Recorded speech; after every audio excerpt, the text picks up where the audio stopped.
Your Excellency, can the anti-grazing law be an effective mechanism? Because it's been muted often to be one of the tools that can help.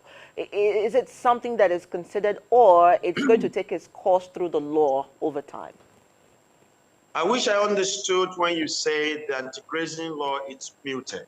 Muted can have series of explanations, but here's the thing.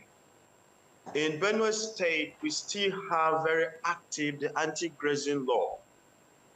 But as I was watching your screen on I think the immediate past program, you saw a number of cows alleged to be owned by some other person, and when he was trying to pack them out of town or to a different location, he could not use a stable mobility. He used just the primary main road, and it was in the night, and it got people scared because the very people who were pursuing or who were guarding the cows were not the very normal people they see on the street. So there was alarm and there was a very bad mayhem within the state, and people were running helter skelter. If you want a change, you first of all have to be that change. Other people too have cows within the town, but in the fringes of the town, but they're ranched. So if you are a high-profiling citizenry, you must also do that. Instead of coming to scare people running here and there, and in the thick of the night. So it's not ideal. So the anti-grazing law, it's in place. Maybe, just maybe, the reason why it may seem that it's not in place. We are surrounded by people, by states.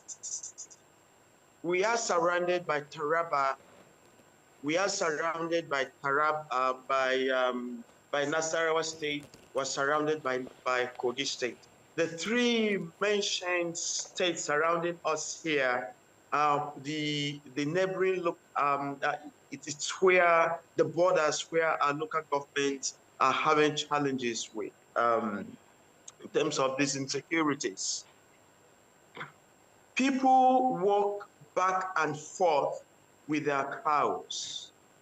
When you want such a law to be that very effective, you make it communal in terms of states, because we are in a community of states. So within the region, if it has to be that effective, because Nigeria permits the interstate and intrastate movement of trade of human beings and all that. So for this to be quite effective, it is a local law that is placed in there.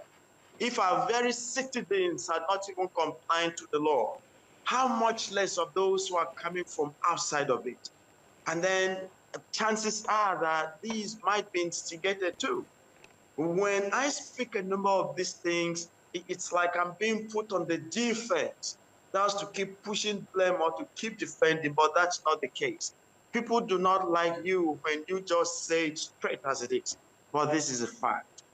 For any anti-grazing law to be that effective in the commonality of states within the North Central, would it be ideal for all the 6 states, including the FCT, to adopt an anti-grazing law for all of us to embrace, practice it, exercise it, monitor, and ensure that the law is being complied with? Otherwise, you have a bad hit, even right from within.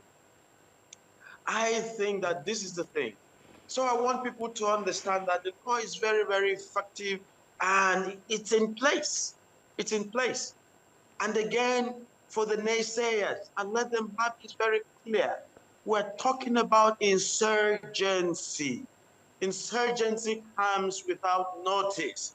When the terrorists, when the bandits come in, they're not telling you that this is it.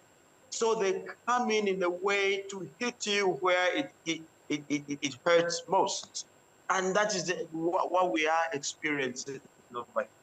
Okay, Your Excellency, so I take that to mean that you're saying that those who are accusing you of the limited implementation of the anti-grazing law are uncharitable, and then what you're probably suggesting is that if such a law is to be effectively implemented, it should have a wider scope and encapsulate all the North Central states and the FCT. I take that to mean that that's what you're saying. That's correct.